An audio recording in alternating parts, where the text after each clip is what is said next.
अधिवेशन फार अल्प कालावधीसाठी आहे आणि खरं तर एक मला वाटतं की नागपूरला परंपरेनुसार किमान 4 आठवड्याचं अधिवेशन होण्याची अपेक्षा होती. ठीक आहे, आपण अनेक वेळा 2 आठवड्याचं केलेलं.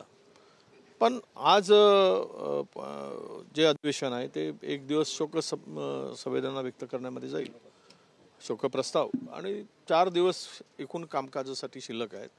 त्यामध्ये विशेष करून राज्यपालाच्या अभिभाषणावर चर्चा आणि बिलावर चर्चा हा मुख्यत्वे या अधिवेशनाचा सरकारचा हेतू दिसतो आहे. आणि त्याच्या पलीकडे जाऊन लक्षवेधी वगैरे काय वेळेवर त्याचं उत्तर येणारच नाही, कारण लक्षवेधी दिली पण त्याचं उत्तर येणार नाही. अंतिम आठवडा आम्ही आता मागणी करतो आहोत की त्याच्यावर चर्चा व्हावी. अंतिम आठवडा प्रस्तावावर तो गुरुवारला घ्यावा, म्हणजे 2 दिवस आम्हाला मिळू शकतील. ही चर्चा आम्हाला करायची आहे आणि विधान परिषदेमध्ये सुद्धा ते होईल. एकूणच राज्यामध्ये आत्ता जी एकूण परिस्थिती आहे, म्हणजे काल आपण सगळ्यांनी पाहिलं की महाराष्ट्रामध्ये आरोग्य खात्याचं संपूर्ण अस्तित्वहीन असं ते आरोग्य खातं झाल्याचं सगळं दिसलं आहे. हिंगोलीमध्ये जवळपास 42 महिलांना ऑपरेशननंतर खाली झोपवलं जातं. हे एक दुर्दैव आहे, या एकूणच राज्याचं दुर्दैव असं मी मानतो. यामध्ये झालेलं परभणीची सगळी घटना आहे ती फार महत्त्वाची घटना आहे की संविधान समाजाचं त्याला विडंबना करणं. आणि आपण एकीकडे काल संविधानावर फार चर्चा केली पार्लमेंटमध्ये, आणि दुसरीकडे मात्र या सगळ्यामध्ये संविधानाचा अपमान करायचा आणि संविधानाच्या स्तंभाचा अपमान करायचा म्हणजे संविधानाचा अपमान करायचा. आणि ती जो काही प्रकार घडला तो इतका जातीय द्वेषातून घडलेला प्रकार मला तो दिसलेला आहे. त्यावर आम्ही चर्चा मागू, काय आमच्या अंतिम आठवड्यामध्ये तो प्रस्ताव देऊ. पण मुख्यत्वे करून सरकारला आम्ही आठवण करून देणार आहोत की तुम्ही जे काही आश्वासनं दिलेत आणि मतं मिळवली त्यांची अंमलबजावणी तुम्ही कधी करणार आहात ते सरकारने आता आम्हाला या अधिवेशनात सांगितलं पाहिजे की अमुक तारखेपासून आम्ही शेतकऱ्यांची कर्जमुक्ती करू, अमुक तारखेपासून आम्ही महिलांना 2100 रुपये त्यांच्या खात्यामध्ये दाखवू. जे आश्वासनं दिली ते मुख्य 2 आश्वासनं महत्त्वाची वाटतात. त्याच्या पलीकडे जाऊन देवेंद्रजी मुख्यमंत्री असताना 17-18चे काही कर्ज माफीच्या प्रकरणातले काही शिल्लक राहिलेले आहेत, त्याचीसुद्धा आवश्यकता आहे. आणि तिसरा महत्त्वाचा विषय या अधिवेशनामध्ये विदर्भाच्या दृष्टीनं शेतकऱ्यांच्यासाठी कापूस आणि सोयाबीन शेतकरी हा अत्यंत अडचणीत आहे. त्याला कुठे दीडपट तर मिळत नाही. आमचं साधं मागणं आहे, काय देऊ नका, पण किमान त्याच्या खर्चाच्या दीडपट तरी भाव 100 रुपये खर्च केले तर 150 रुपये तरी त्याला मिळावेत ही त्याची अपेक्षा आहे. ते पण मिळत नसतील तर मग तुम्ही शेतकऱ्यांच्या पाठीमागं कशा आहात? तुम्हाला शेतकऱ्यांचे आम्ही तारणहार म्हणण्याचा तुम्हाला अधिकार आहे का? तर हे या विषयावर आमचा मुख्यत्वे फोकस असणार आहे. तो अंतिम आठवड्यामधून देऊ किंवा मग आता कुठलं तरी आयुध वापरून आम्ही या ठिकाणी करणार आहोत. पण मागणी मात्र पुन्हा सांगतो की कापूस आणि सोयाबीनला जोपर्यंत दर मिळणार नाही, उत्तम भाव मिळणार नाही, MSPचा भाव मिळणार नाही, तोपर्यंत या अधिवेशनात सरकारला आम्ही धारेवर धरत राहू. सरकारला हे देण्यासाठी भाग पाडू, हा आमचा पहिला प्राधान्य असणार आहे. हे बघा, असं आहे की महाभारताचं उदाहरण आहे. 100 कौरवाच्या पुढे 5 पांडव टिकलीत की. ते संख्याबळाचा इथे विषय नसतो, लढण्याची जिद्द आणि आमचा प्रामाणिकपणा हाच आम्हाला न्याय देण्यासाठी लोकांना पुरेसा आहे असं माझं मत आहे. जनतेने बहुमत दिलं आहे तरी देखील अजून शपथविधीच्या आमदारांना फोन केले. आज संध्याकाळी शपथविधी होणार आहे, मात्र अजून फोन जातातच आहे. काय कशा प्रकारे बघताय महायुतीकडे? नाही, तो त्यांचा प्रश्न आहे. तुम्हाला बहुमत मिळालं आहे, एकमत होत नाही, सत्तेच्या हिश्श्याची वाटेमारी सुरू आहे. हे नेहमीच मागच्या 2.5 वर्ष तेच पाहिलं आपण की हिस्सेवाटीवरून अनेक वेळा भांडणं झाली. आता ते मला वाटतं की जास्त भांडणं करणाऱ्यांचा बंदोबस्त करण्याची सुद्धा तयारी मुख्य पक्षांनी घेतली असेल. त्यामुळं फार काही आता मी नेहमी म्हणत आलो की यांना इतके फार काही स्कोप नाही आहे पुढच्यांना. तर अशा स्थितीमध्ये शेवटही किती दिवस राहील तिघेजण एकत्र हा खरा प्रश्नचिन्हच आहे. आणि आम्हाला दिसतंय की ज्यांना लाचारी पत्करून स्वाभिमान गहाण ठेवून ज्यांना सत्ता पाहिजेच या हव्यासापोटी ज्यांना सोबत राहायचं आहे ते सोबत राहतील, नाहीतर थोडासाही स्वाभिमान जागृत झाला की ते बाहेर पडतील.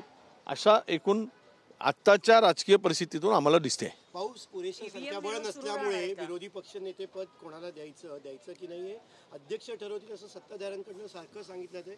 निष्पक्षपातीपणे अध्यक्ष वागतील असं तुम्हाला वाटतंय का?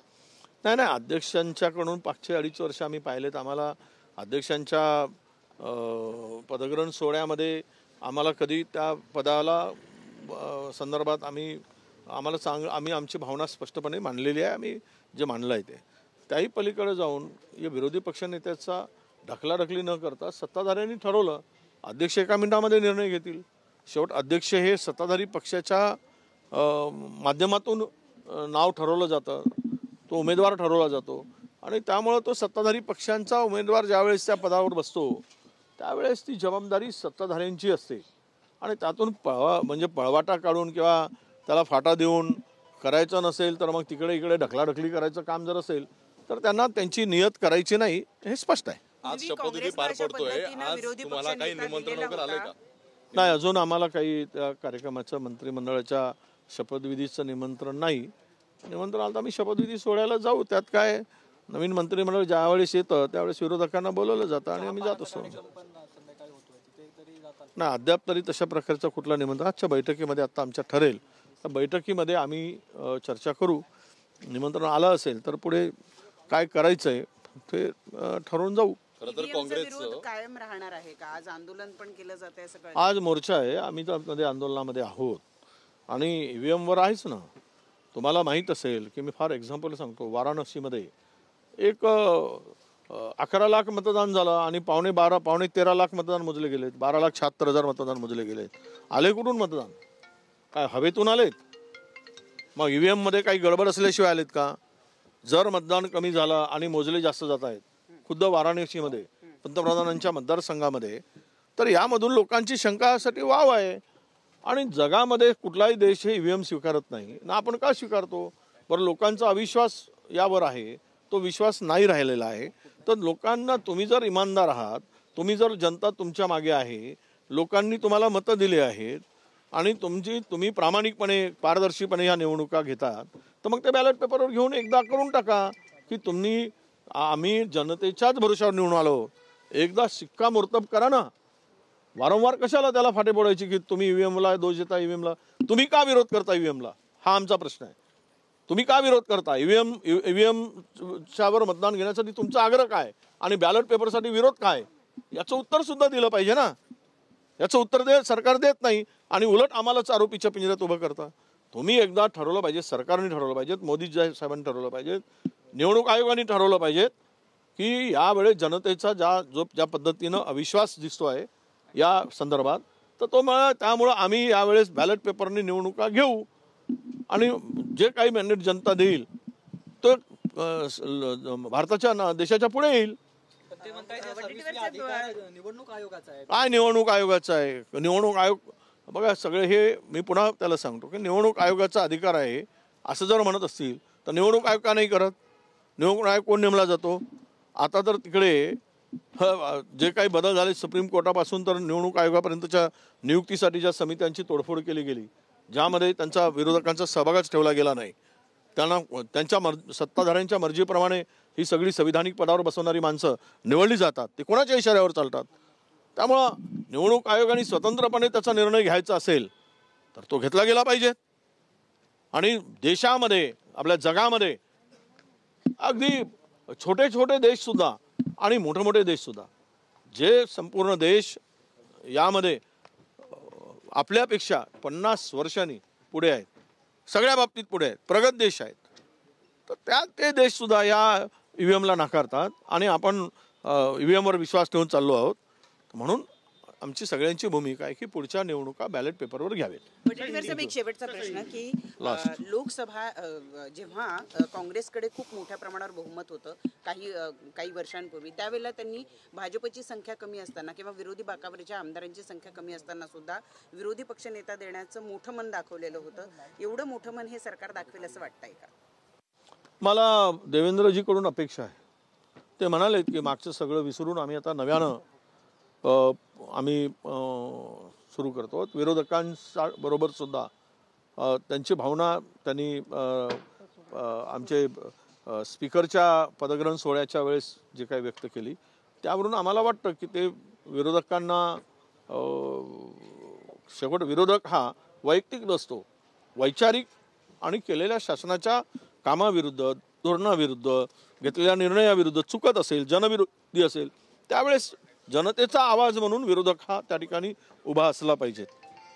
सरकारसुद्धा जनतेचं आहे, पण यामध्ये चर्चेतून उत्तम मार्ग काढणं आणि जनतेला उत्तम प्रशासन देण्यासाठी सुद्धा विरोधक हा अत्यंत महत्त्वाचा दुवा समजला जातो.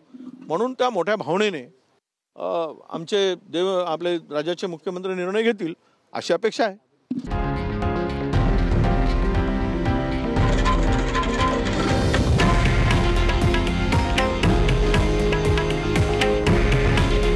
हे आहे देशातील नंबर 1 न्यूज नेटवर्क आणि आपण पाहत आहात TV9 मराठी. काळजी तुमची, हित महाराष्ट्राचं.